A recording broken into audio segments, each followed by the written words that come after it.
పాదాలకు వల్ల నా అడుగులు సాగాలమ్మా, నీ పెదవుల చిరునవ్వుల్లా నా ఊపిరి వెలగాలమ్మా.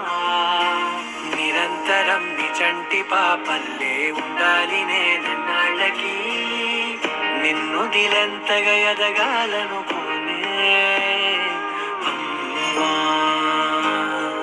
అణువణువణు నీ కొలువే అమ్మా, ఎదసడిలో శృతిలయలు నువ్వే అమ్మా.